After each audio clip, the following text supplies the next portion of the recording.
15. La sagesse n'est qu'un gros nuage sur l'horizon. Francis Picabia. Cette citation de Francis Picabia suggère que la sagesse est quelque chose de vague et difficile à atteindre, comme un gros nuage dans le ciel.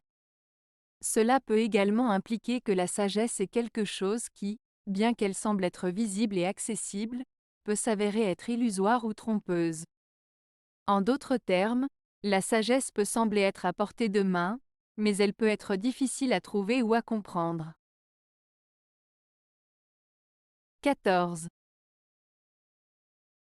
Ne choisis tes amis que parmi tes égaux. Confucius.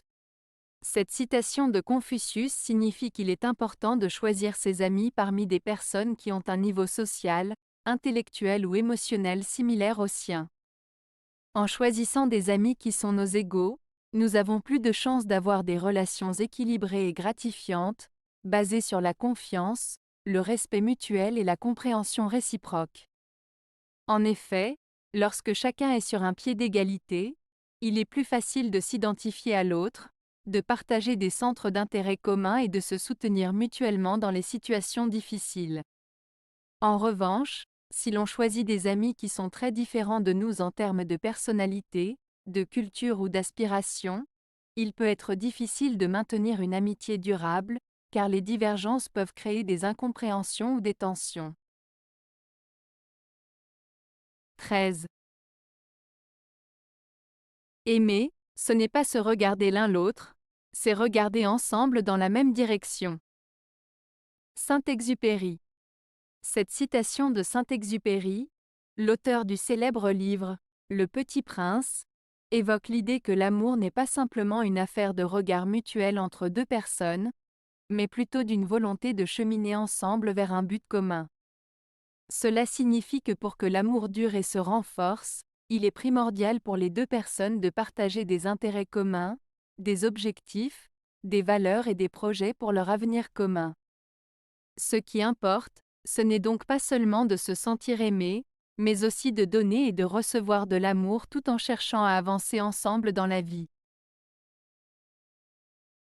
12. Pour promettre l'éternité, les religions restreignent les libertés.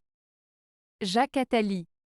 Cette citation de Jacques Attali exprime une idée qui a été partagée par de nombreux penseurs et critiques de la religion. Selon Attali, les religions proposent une promesse de l'éternité, mais cette promesse est souvent accompagnée de restrictions sur les libertés individuelles. En d'autres termes, le prix de la vie éternelle serait d'abandonner certaines de nos libertés terrestres.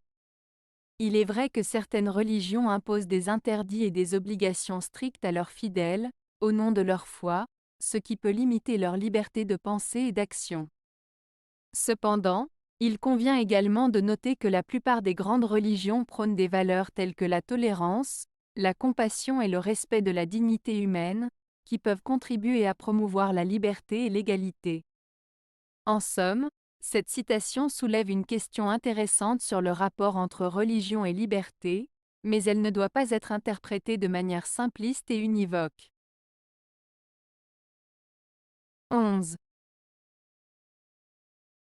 Qui a le goût de l'absolu renonce par là au bonheur. Louis Aragon. Cette citation de Louis Aragon exprime l'idée que chercher l'absolu, c'est-à-dire poursuivre des idéaux élevés et des aspirations spirituelles profondes, peut souvent mener à des sacrifices et à des renoncements pour atteindre le bonheur. En d'autres termes, si l'on s'attache trop à des objectifs idéalistes, on peut perdre de vue les choses plus simples et plus pratiques qui apportent le bonheur au quotidien. Cela n'implique pas que la recherche de l'absolu soit nécessairement nuisible, mais plutôt que cette quête peut être difficile et exigeante, et qu'elle peut nécessiter de sacrifier certaines choses pour y parvenir. En fin de compte, chacun doit trouver son propre chemin vers le bonheur en équilibrant ses aspirations spirituelles et ses besoins pratiques. 10. L'amour est une source de problèmes respiratoires. Frédéric Beigbeder. Cette citation de Frédéric Beigbeder est une manière humoristique de dire que l'amour peut souffler le chaud et le froid. On ressent souvent des émotions contrastées, de la joie et de l'euphorie mais aussi de l'angoisse et de l'oppression. Cela peut nous régulièrement couper le souffle, comme si nous avions des soucis respiratoires. En somme, l'amour peut être compliqué et parfois difficile à vivre, mais on ne peut s'empêcher de s'y abandonner. 9. Tout nous ramène à quelque idée de la mort, parce que cette idée est au fond de la vie. Chateaubriand. Cette citation de Chateaubriand exprime l'idée que la mort est une composante incontournable de la vie, tant dans sa dimension personnelle que dans sa portée symbolique et universelle. En cela, la mort ne peut être ignorée ou évitée, mais doit être prise en compte dans la manière dont nous envisageons notre existence et notre rapport à autrui. La mort peut également être vue comme un moteur de la vie, suscitant des questionnements et des réflexions sur le sens de notre présence ici-bas. Toutefois, cette citation peut également être interprétée comme une vision pessimiste de la vie, qui néglige les aspects positifs de l'existence et fait de la mort le centre de notre attention. 8. Il ne suffit pas d'avoir du talent, il faut encore se le faire pardonner. Goncourt. Cette citation de Goncourt met en évidence le fait que le talent seul ne suffit pas pour réussir dans un domaine. Il est important de savoir se faire pardonner, ce qui peut signifier plusieurs choses. Être humble et modeste, être patient face aux erreurs que l'on peut faire, être compréhensif envers les autres, etc. Cette citation nous rappelle qu'il y a souvent des obstacles et des déceptions à surmonter, même pour les personnes talentueuses, mais que la capacité à faire preuve de compassion et d'empathie peut finalement aider à atteindre le succès. En bref, cette citation nous invite à ne pas nous reposer sur nos lauriers et à continuer à travailler dur, tout en restant conscient de l'importance de nos relations avec les autres. 7. Je crois vraiment que j'ai été béni par Dieu, et Dieu marche avec moi. Tupac. Cette citation reflète la croyance de Tupac en la présence de Dieu dans sa vie et en sa bénédiction. Elle exprime sa gratitude envers Dieu pour les événements positifs qu'il a vécus et peut-être même pour les difficultés auxquelles il a été confronté, qu'il perçoit comme des opportunités de croissance et d'apprentissage. Cependant, cette citation doit être interprétée dans son propre contexte personnel et religieux, et ne doit pas être prise comme une affirmation générale sur la religion ou sur la relation de Dieu avec les autres personnes. 6. Plus je sais ce que je veux, moins je veux ce que je sais. Philippe Geluck. Cette citation de Philippe Geluck peut être interprétée de différentes manières, mais en général, elle exprime l'idée qu'avoir une forte conviction sur ce que l'on veut dans la vie peut mener à la découverte que ces choses ne sont pas ce que l'on recherche vraiment. Plus une personne détermine et a une idée précise de ses objectifs, plus elle peut réaliser que ses objectifs ne sont pas en accord avec ses vraies aspirations. Cela peut être compris comme une invitation à être ouvert d'esprit et flexible dans la vie, pour permettre à de nouvelles possibilités d'émerger et de découvrir ce qui est vraiment important pour soi. Elle peut également être considérée comme une invitation à éviter de rester figé sur des désirs superficiels et éphémères, pour se concentrer sur des valeurs plus profondes et authentiques. Cette citation est donc une réflexion sur la recherche de sens dans sa propre vie, et encourage à être véritablement en phase avec ses valeurs et aspirations profondes plutôt que de se contenter de vouloir ce que l'on sait. 5. La femme belle et insensée est comme un anneau d'or au museau d'une truie. La Bible. Cette citation signifie que la beauté physique n'est pas le seul critère pour évaluer la valeur d'une personne. Une belle femme qui manque de bon sens peut être comparée à un anneau d'or attaché au nez d'une truie, ce qui souligne à quel point cette beauté peut sembler vulgaire et inutile si elle est associée à une absence de sagesse ou de raison. Cela met en évidence l'importance de la culture et de l'éducation pour atteindre un équilibre entre l'apparence et l'intelligence. La citation est extraite de la Bible, dans le livre des Proverbes. 4. La mouche qui veut échapper au piège ne peut être plus en sûreté que sur le piège même. Georg Christoph Lichtenberg. Cette citation signifie qu'une personne ou un animal qui essaie d'échapper à un danger peut parfois trouver refuge dans le lieu même qui représente le danger.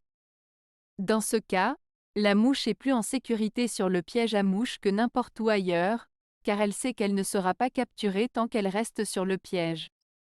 Cela peut être appliqué plus largement dans la vie, où parfois les solutions à nos problèmes peuvent se trouver là où nous pensons que le problème se trouve. 3. Dans une guerre, c'est toujours l'adversaire qui commence. Francis Blanche. Cette citation de Francis Blanche est ironique et humoristique.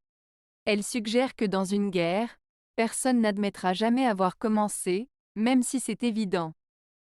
En effet, dans un conflit, chaque partie accuse l'autre d'être responsable de la violence et de l'agression. Cette citation met en lumière la complexité des relations humaines et des conflits qui peuvent surgir entre les personnes ou les nations. En fin de compte, la guerre ne mène qu'à la destruction, et il est toujours préférable de chercher des solutions pacifiques pour résoudre les conflits. 2. Un pigeon? C'est plus con qu'un dauphin, d'accord. Mais ça vole. Michel Audiard. Cette citation de Michel Audiard met en lumière la capacité des pigeons à voler malgré leur réputation d'animal peu intelligent en comparaison avec des animaux comme les dauphins. Elle peut être interprétée comme une leçon de persévérance ou de détermination face aux obstacles ou aux critiques. Cependant, il convient de noter que l'intelligence d'un animal ne se limite pas à sa capacité à résoudre des défis spécifiques et peut être évaluée selon d'autres critères. Cette citation doit donc être prise avec humour et ne pas être prise au pied de la lettre. 1. Le meilleur régime politique est la monarchie absolue tempérée par l'assassinat. Stendhal. Cette citation est plutôt controversée, et il est important de la replacer dans son contexte historique. Stendhal, auteur du XIXe siècle, a vécu à une époque où la monarchie absolue était encore très présente en Europe et où l'assassinat faisait partie intégrante de la vie politique. Cependant, aujourd'hui, cette citation peut être considérée comme étant choquante et inappropriée. La monarchie absolue est un régime politique où le monarque a le pouvoir absolu, sans contrôle ni garde-fou. Ce type de régime peut entraîner des abus de pouvoir, de la corruption et de l'injustice. Quant à l'assassinat, il est illégal et contraire aux lois et aux valeurs démocratiques. Promouvoir l'assassinat pour réguler la monarchie n'est donc pas acceptable. En conclusion, cette citation est un reflet de son temps et ne peut être appliquée au contexte politique moderne. Elle ne doit pas être considérée comme un conseil ou une recommandation pour un régime politique sain et juste. Avez-vous aimé la vidéo? Si oui, mettez un pouce vers le haut. Cela aidera la chaîne et aidera les autres à la trouver. Nous ajoutons plusieurs nouvelles vidéos quotidiennement. Abonnez-vous pour ne rien manquer.